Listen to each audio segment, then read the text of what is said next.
Merci d'être toujours avec nous et bienvenue à ceux qui nous rejoignent pour cette troisième partie de l'Africa Newsroom. Nous sommes toujours en compagnie de nos invités, Cabinet Fofana, Brice Nzamba et de notre éditorialiste Alfred Chongo. Zoom à présent sur le Togo.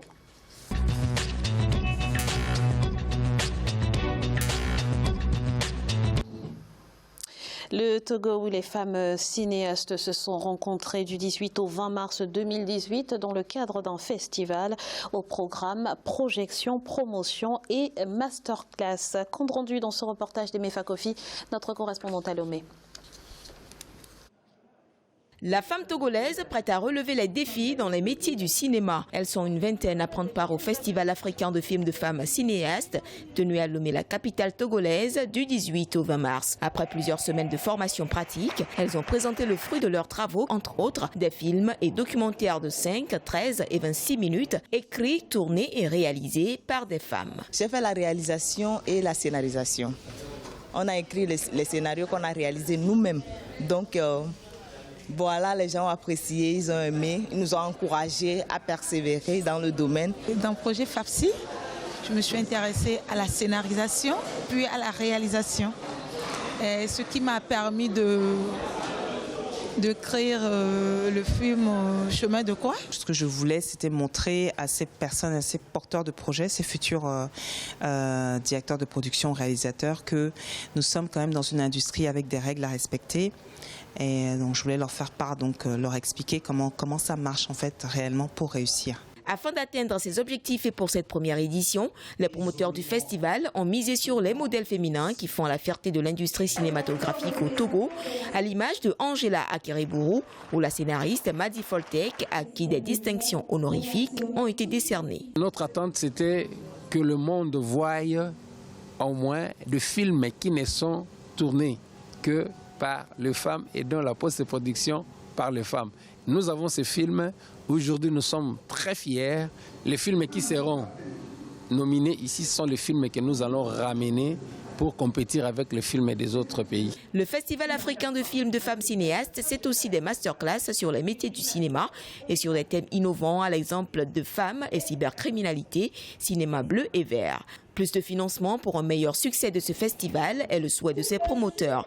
La deuxième édition est prévue du 31 juillet au 4 août 2019 avec la participation de plusieurs pays africains. Alfred, pourquoi y a-t-il si peu de femmes cinéastes en Afrique et si peu de films produits par des femmes ? Et voilà, c'est une question lancinante qui me tient à cœur. Souvent, ici, évidemment, je célèbre les femmes africaines que j'adore parce qu'elles sont les plus belles femmes du monde. Elles sont intelligentes, elles sont partout, sauf que on ne leur donne pas les moyens de leur émergence, de leur promotion. Parce que nos sociétés sont aussi encore et toujours des sociétés mâles. Et que dans toutes les circonstances, ce sont toujours les hommes qui sont en avant. Et donc les femmes arrivent toujours derrière, mais on ne les pousse pas beaucoup. Et comme l'espace aussi cinématographique est très restreint en Afrique, il n'y a pas beaucoup de moyens. Les États disponibilisent moins de fonds pour soutenir le cinéma africain. Et donc, c'est tout naturellement que les femmes sont absentes justement de ce milieu-là. Encore qu'il y ait des actrices qui jouent très très bien. On le voit à l'international.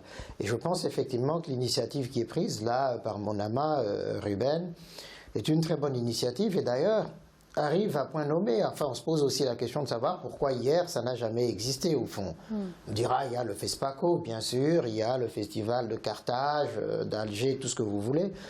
Mais enfin, qu'il y ait justement ces festivals destinés à la promotion des femmes cinéastes et puis à la formation aussi, pour leur permettre d'exercer aussi leur talent, c'est déjà une très très très bonne chose. Mais On a en même temps entendu qu'il y a très peu de moyens.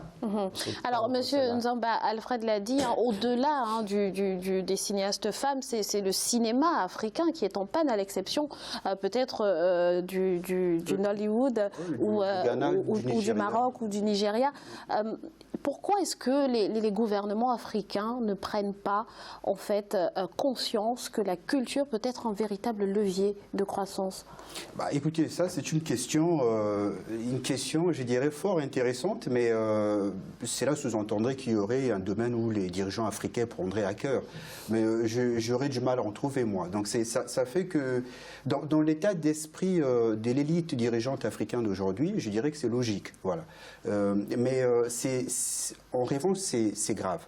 C'est grave parce que le cinéma, aujourd'hui, participe, en fait, c'est un vecteur d'influence et même de pouvoir sur le plan international. Parce que plus vous avez une industrie cinématographique qui est puissante, plus vous véhiculez les marqueurs de votre culture et plus vous influez... Vous projetez peut-être une image de vous qui est conforme à la réalité, parce qu'on a l'impression aujourd'hui que l'Afrique ne contrôle pas son image. Non, mais puisque si vous n'occupez pas l'espace de la fabrication de l'image et de tout ce qui va derrière l'image, donc l'influence et le pouvoir, donc, ce sont les autres qui récupèrent ça, et aujourd'hui, c'est les autres qui décident des rôles que les Africains doivent jouer dans des films qu'eux, ils contrôlent, et ça participe, en fait, à nourrir des stéréotypes qu'on s'est fait sur les Africains.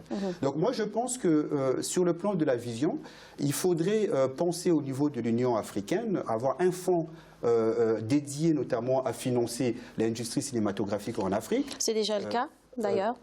Ce fonds a été mis en place par l'Union africaine. Justement, il y a un manque de... Mais comme l'a dit Alfred, il y a beaucoup de résolutions qui sont prises. Il y a un manque de communication aussi, parce que très peu sont finalement au courant de la mise à disposition de ce fonds. Mais parce qu'à partir du moment où on crée un fonds, après, il faut qu'il y ait de la communication pour que les intéressés soient informés. Et puis, il faut susciter des vocations. À partir de quel moment on veut être acteur? Parce qu'on a eu un contact avec des acteurs ou qu'on a regardé des films. Déjà, il y a beaucoup de pays africains où il n'y a même pas de salle de cinéma. Moi, je veux dire, au Congo-Brazzaville, à Brazzaville, il n'y a pas de salle de cinéma, par exemple. Donc, déjà, comment on peut imaginer qu'on est en 2018 et il y a des capitales africaines où il n'y a pas de salle de cinéma. Donc, ça, c'est des questions où on se dit, c'est extraordinaire, on a l'impression d'être dans une autre planète. Et il faut dire aussi qu'encourager les femmes à être actrices et scénaristes, c'est les encourager à la liberté. Parce que la liberté, c'est un espace qui s'ouvre à nous, un espace dans lequel on a le droit de créer et de vivre de ce dont on a créé sans avoir des limitations. Donc il faut encourager les femmes et leur dire qu'elles ont les mêmes capacités, peut-être même plus que les hommes, et qu'elles ne doivent pas douter d'elles. Et si elles ont des rêves, il faut qu'elles se battent pour les réaliser. Et nous espérons qu'il y aurait des hommes d'affaires suffisamment philanthropes pour financer tout ça. Oui, mais ça c'est vrai. Aujourd'hui, le fait que l'espace culturel, disons cinématographique, soit dominé par les productions et les contenus européens et autres, ça rejoint un peu le fait que l'Afrique n'est pas compétitive. Elle ne permet pas l'expression de valeurs et de compétences au niveau à l'échelle de l'Afrique, à plus forte raison à l'échelle continentale. Mais on a de bons footballeurs qui jouent dans des championnats relevés. On pourrait autant avoir dans les autres domaines comme la cinématographie. Mais le problème, c'est que il n'y a pas d'action publique, il n'y a pas de politique publique du cinéma, de la culture dans tous nos pays. Lorsque vous faites un tour, vous regardez un peu la part du budget national alloué à la culture. Mais il faudrait même préciser une chose, c'est que chez nous, c'est qu'on fait la promotion plus des chanteurs. C'est la musique. C'est la musique populaire qui incite, qui en fait qui fait fourmiller les instincts les plus, je dirais, les plus bas. C'est ça. Et on fait une promotion de ça. Et ces la musique fait partie de la culture aussi. Oui, mais dans une société, il y a ce qu'on appelle une culture populaire Il y a une culture qui devait être une culture de l'élite, normalement. Et après, parce que quand l'élite s'est nourrie des mêmes éléments culturels qui est plutôt, c'est pas pour être dénigrant, mais qui, excusez-moi, quand je vois un peu la musique telle qu'elle est chez nous au Congo-Brazzaville, en Afrique centrale, c'est pas de la musique qui va vous stimuler des idées extraordinaires, je dirais intellectuelles. Hein. Il y a quelques adages intéressants, ça c'est vrai, mais au fond, c'est beaucoup de bruit pour que les gens dansent et oublient leur quotidien.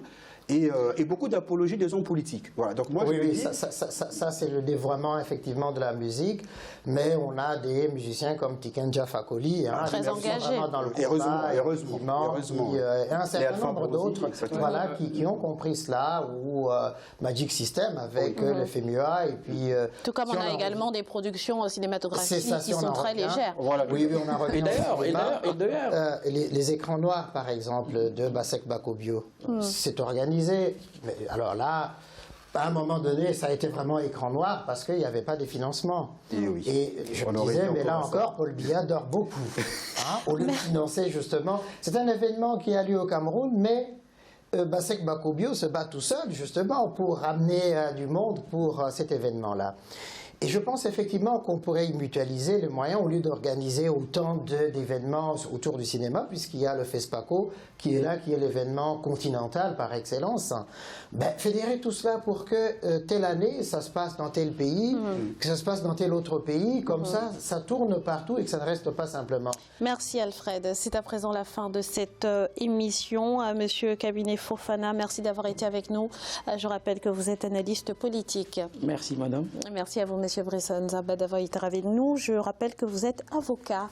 Merci madame. Et merci à vous Alfred pour votre participation à cette émission. Je renouvelle le ravissement d'avoir été avec vous autour de ce plateau et puis à mes très chères téléspectatrices, merci de leur accueil bienveillant. Merci Alfred et merci à vous chers téléspectateurs pour votre fidélité. Restez sur Africa 24 dans quelques instants, le journal de la rédaction.